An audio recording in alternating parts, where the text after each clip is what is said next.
Hi friends, നമ്മുടെ ദൈനംദിന ജീവിതത്തിൽ ഏതൊരു കാര്യത്തിൽ നമ്മൾ ഇടപെടുമ്പോഴും പല വിധത്തിലുള്ള തീരുമാനം എടുക്കേണ്ടി വരുമ്പോൾ പല ഓപ്ഷനുകൾ നമ്മളെ മുന്നിൽ വരാറുണ്ട്.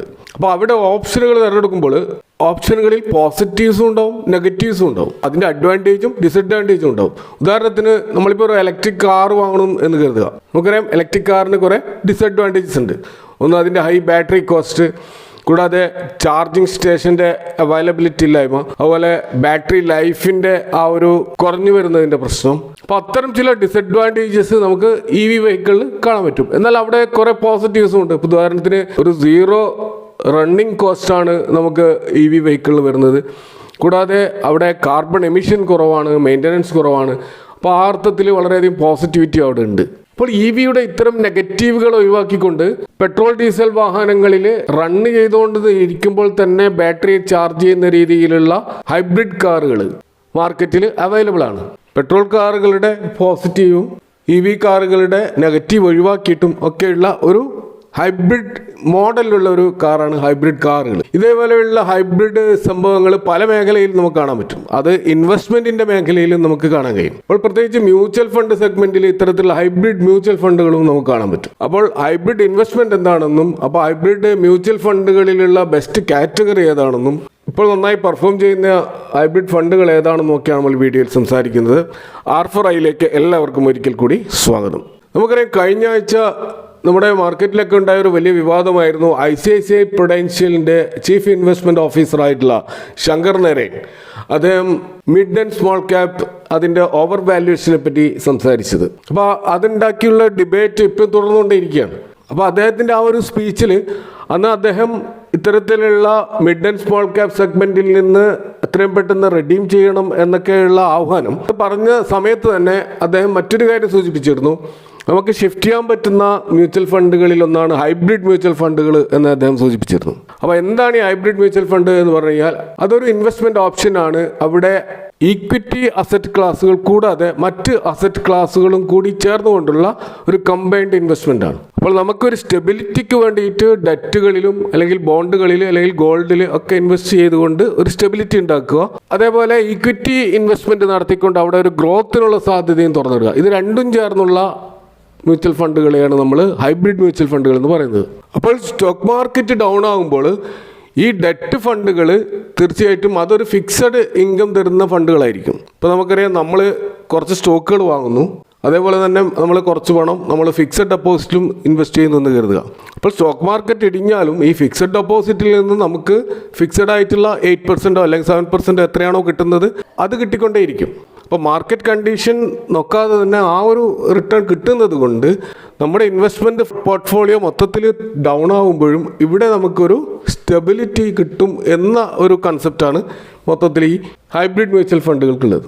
അപ്പോൾ പൊതുവെ ഈ ഹൈബ്രിഡ് മ്യൂച്വൽ ഫണ്ടുകൾ ഓപ്റ്റ് ചെയ്യുന്നത് റിസ്ക് അപ്പിറ്റൈറ്റ് കുറഞ്ഞ ഇൻവെസ്റ്റേഴ്സാണ്. ഇപ്പോൾ മോഡറേറ്റ് റിസ്ക്, ഇപ്പോൾ ഉദാഹരണത്തിന് ഒരു റിട്ടയർമെൻറ്റ് പേഴ്സൺ, അദ്ദേഹത്തെ സംബന്ധിച്ചിടത്തോളം അദ്ദേഹത്തിൻ്റെ ആ ഒരു ക്യാപിറ്റൽ പ്രൊട്ടക്റ്റ് ചെയ്യുക എന്നുള്ള ഒരു ബാധ്യത ഉണ്ട്. അതേസമയം അതിനൊരു ചെറിയ ഗ്രോത്തും ഉണ്ടാകുന്നുണ്ട്. അത്തരം ഒരു സന്ദർഭങ്ങളിൽ ഓപ്റ്റ് ചെയ്യുന്നതാണ് ഹൈബ്രിഡ് മ്യൂച്വൽ ഫണ്ടുകൾ. അപ്പോൾ ഈ ഹൈബ്രിഡ് മ്യൂച്വൽ ഫണ്ടുകളെ നമ്മൾ ക്ലാസിഫൈ ചെയ്യുന്നത് അത് എത്ര ശതമാനം സ്റ്റോക്കുകളിൽ അല്ലെങ്കിൽ ഈക്വിറ്റികളിൽ ഇൻവെസ്റ്റ് ചെയ്യുന്നുണ്ട്, എത്ര ശതമാനം നോൺ ഈക്വിറ്റി സെഗ്മെൻറ്റിൽ ഇൻവെസ്റ്റ് ചെയ്യുന്നുണ്ട് എന്നതിൻ്റെ അടിസ്ഥാനത്തിലാണ് പല കാറ്റഗറികളായിട്ട് ഹൈബ്രിഡ് ഫണ്ടുകളെ ക്ലാസിഫൈ ചെയ്തിട്ടുള്ളത്. അപ്പോൾ അതിൽ ഒന്നാണ് കൺസർവേറ്റീവ് ഹൈബ്രിഡ് ഫണ്ട്.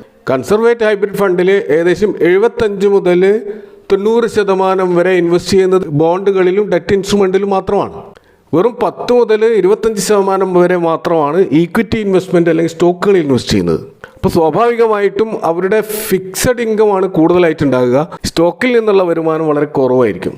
അത് നമ്മൾ അതിൻ്റെ ഒരു 1 ഇയർ റിട്ടേൺ ആ കാറ്റഗറിയിൽ നമ്മൾ മൊത്തത്തിൽ എടുക്കുമ്പോൾ കാണാൻ കഴിയുന്നത് ഏറ്റവും ഹയസ്റ്റ് റിട്ടേൺ നൽകിയ കൺസർവേറ്റീവ് ഹൈബ്രിഡ് ഫണ്ട് കഴിഞ്ഞ ഒരു വർഷം നൽകിയത് 11.98% റിട്ടേൺ ആണ്.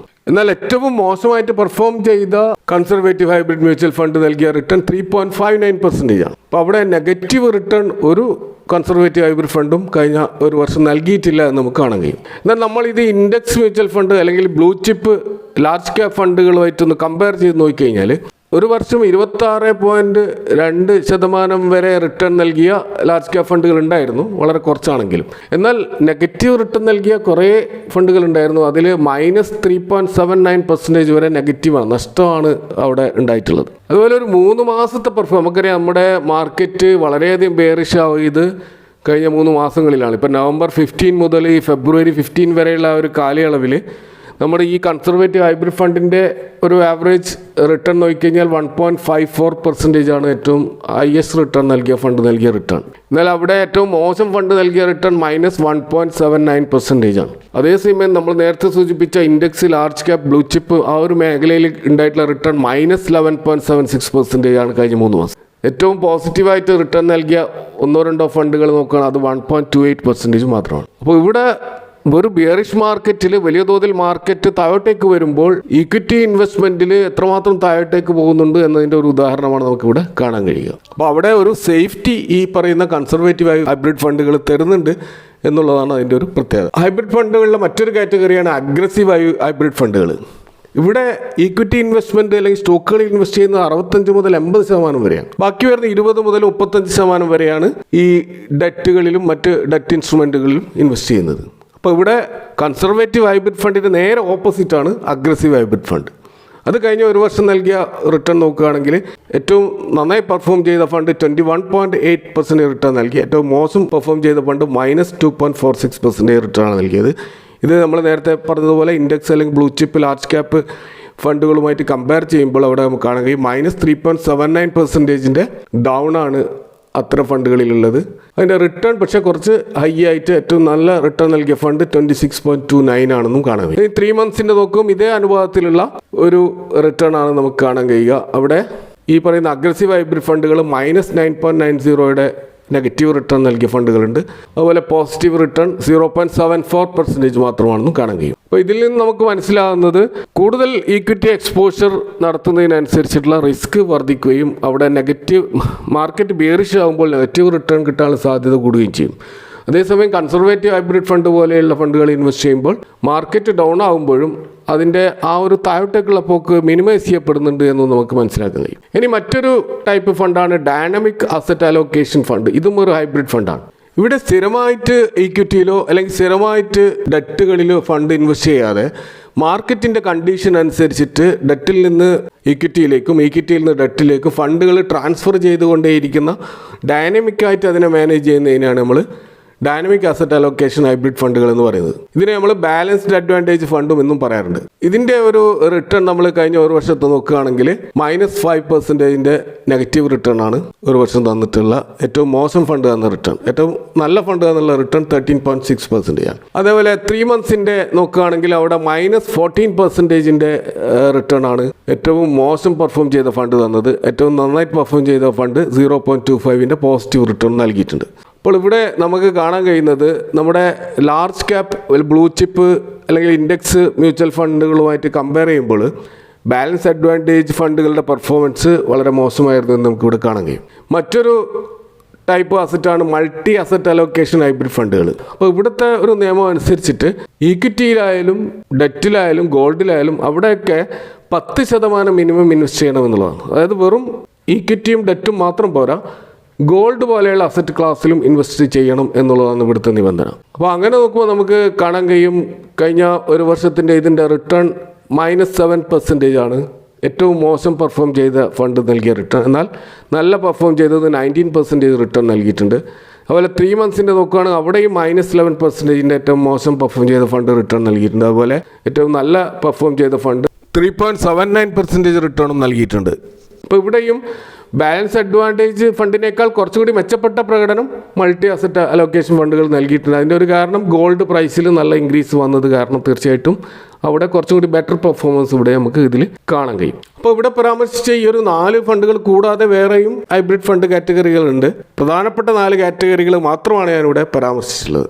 അപ്പോൾ ഈ 4 കാറ്റഗറിയിൽ ഏറ്റവും നന്നായിട്ട് കഴിഞ്ഞ 5 വർഷം പെർഫോം ചെയ്ത ഫണ്ടുകളുടെ ഒരു ലിസ്റ്റ് നമ്മൾ നോക്കുകയാണെങ്കിൽ കൺസർവേറ്റീവ് ഹൈബ്രിഡ് വിഭാഗത്തിൽ നമുക്ക് കാണുന്നത് SBI magnum children's benefit fund, അതുപോലെ കൊഡാക് ഡെറ്റ് ഹൈബ്രിഡ് ഫണ്ട്, അതുപോലെ bank of India conservative hybrid fund, അതുപോലെ ICICI പ്രുഡൻഷ്യൽ ഇൻകം ഓപ്റ്റിമൈസർ ഫണ്ട്, അതുപോലെ HDFC ഹൈബ്രിഡ് ഡെറ്റ് ഫണ്ട്. ഇതൊക്കെ 10 മുതൽ 13% വരെ ഒരു CAGR റിട്ടേൺ കഴിഞ്ഞ 5 വർഷം നൽകിയതായിട്ട് കാണാം. ഇനി അഗ്രസീവ് ഹൈബ്രിഡ് ഫണ്ടിൻ്റെ വിഭാഗത്തിൽ നമുക്ക് കാണാൻ കഴിയുന്നത് കോണ്ട് ആബ്സല്യൂട്ട് ഫണ്ട്, അതുപോലെ JM aggressive hybrid fund, bank of India mid and small cap equity and ഡെപ്റ്റ് ഫണ്ട് ഡയറക്റ്റ്, അതുപോലെ ICICI പ്രൊഡൻഷ്യൽ ഈക്വിറ്റി ഡെപ്റ്റ് fund, Mahindra Manulife aggressive hybrid fund. ഇവയ്ക്കാണ് ഏകദേശം 20 മുതൽ 22% വരെ കഴിഞ്ഞ 5 വർഷം CAGR റിട്ടേൺ നൽകിയ ഫണ്ടുകളാണ്. ഇത് നമുക്ക് ഡൈനാമിക് അസറ്റ് അലോക്കേഷൻ ഫണ്ടുകളിൽ ഏറ്റവും നന്നായിട്ട് കഴിഞ്ഞ 5 വർഷം പെർഫോം ചെയ്ത ഫണ്ടുകൾ നോക്കുകയാണെങ്കിൽ ഒന്ന് HDFC ബാലൻസ്ഡ് അഡ്വാൻറ്റേജ് ഫണ്ടാണ് ഏറ്റവും നന്നായിട്ട് പെർഫോം ചെയ്തിട്ടുള്ളത്. Baroda BNP Paribas balanced advantage fund, അതുപോലെ എഡിൽവൈസ് ബാലൻസ്ഡ് അഡ്വാൻറ്റേജ് ഫണ്ട്, അതുപോലെ സുന്ദരം ബാലൻസ്ഡ് അഡ്വാൻറ്റേജ് ഫണ്ട് തുടങ്ങിയവയ്ക്കാണ്. ഇത് 14 മുതൽ 19% വരെ റിട്ടേൺ നൽകിയ ഫണ്ടുകളാണ്. കഴിഞ്ഞ 5 വർഷത്തെ CAGR റിട്ടേൺ ആണ് ഇവിടെ പറഞ്ഞിട്ടുള്ളത്.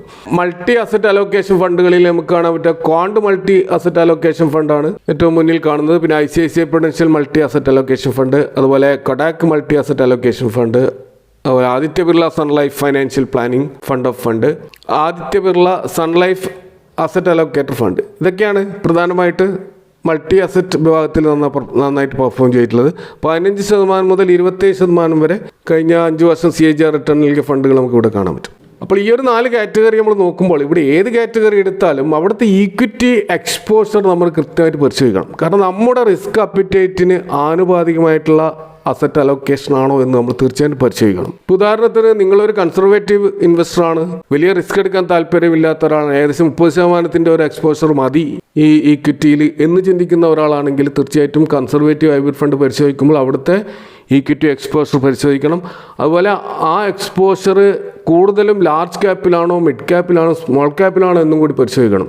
കാരണം കുറച്ചും കൂടി സേഫർ സൈഡ് എന്നുള്ള നിലയ്ക്ക് ലാർജ് ക്യാപ്പിൽ കൂടുതൽ അലോക്കേഷനുള്ള ഹൈബ്രിഡ് മ്യൂച്വൽ ഫണ്ടുകളായിരിക്കണം അങ്ങനെയുള്ള ഒരു ഇൻവെസ്റ്റർ സെലക്ട് ചെയ്യേണ്ടത്. എന്നാൽ നിങ്ങളൊരു അഗ്രസീവ് ഇൻവെസ്റ്റർ ആണെങ്കിൽ കുറച്ചുകൂടി സ്മോൾ ആൻഡ് മിഡ് ക്യാപ്പിലേക്ക് പോകാവുന്നതാണ്. അപ്പോൾ അവിടെ നമ്മൾ തീർച്ചയായിട്ടും പരിശോധിക്കേണ്ടത് ഈ ഒരു ഈക്വിറ്റി അല്ലെങ്കിൽ സ്റ്റോക്കുകളിൽ എത്ര പെർസെൻറ്റേജ് ഇൻവെസ്റ്റ് ചെയ്യുന്നുണ്ട് എന്നുള്ളതാണ് പരിശോധിക്കേണ്ടത്. ഇനി നമ്മൾ മ്യൂച്വൽ ഫണ്ടുകളിലൂടെ ഓട്ടോമേറ്റഡ് ആയിട്ടുള്ള ഒരു ഇൻവെസ്റ്റ്മെൻറ്റ് സിപ്പ് അത്തരം ചെയ്യാൻ ഉദ്ദേശിക്കുന്നില്ലെങ്കിൽ നമുക്ക് മാനുവലായിട്ട് ഈ കാര്യങ്ങൾ മാനേജ് ചെയ്യാവുന്നതാണ്. നിങ്ങൾക്ക് സ്വന്തമായിട്ട് ഡിമാറ്റ് അക്കൗണ്ടിൽ ഡയറക്റ്റ് ഇൻവെസ്റ്റ് ചെയ്യുന്ന ഒരാളാണെങ്കിൽ റിസ്ക് അപ്പിറ്റൈറ്റിന് അനുസരിച്ചിട്ടുണ്ട് നമ്മൾ എത്ര ശതമാനം ഈക്വിറ്റിയിൽ ഇൻവെസ്റ്റ് ചെയ്യണമെന്ന് ആദ്യം തീരുമാനിക്കുക. അതിനുശേഷം ബാക്കി വരുന്ന നമ്മുടെ ഫണ്ട് നമുക്ക് ഫിക്സഡ് ഡെപ്പോസിറ്റുകളിലോ അല്ലെങ്കിൽ മറ്റ് ഡെറ്റ് ഇൻസ്ട്രുമെൻറ്റുകളിലോ അല്ലെങ്കിൽ ഡെറ്റ് മ്യൂച്വൽ ഫണ്ടുകളിലോ ഇൻവെസ്റ്റ് ചെയ്തുകൊണ്ട് അതിനെ ബാലൻസ് ചെയ്യാവുന്നതാണ്. അത് നമുക്ക് മാനുവലായിട്ട് നമുക്ക് തന്നെ മാനേജ് ചെയ്യാൻ കഴിയുന്ന രീതിയിൽ ചെയ്യാം. അല്ലാണ്ട് മ്യൂച്വൽ ഫണ്ട് വഴി തന്നെ നമ്മൾ ഹൈബ്രിഡ് ഫണ്ടുകളിൽ ഇൻവെസ്റ്റ് ചെയ്യണമെന്ന് നിർബന്ധമില്ല. പക്ഷേ അത്തരം കാര്യങ്ങൾ ചെയ്യുമ്പോൾ നമുക്ക് മാർക്കറ്റിനെ പറ്റി നല്ല നോളജ് ഉണ്ടായിരിക്കണം,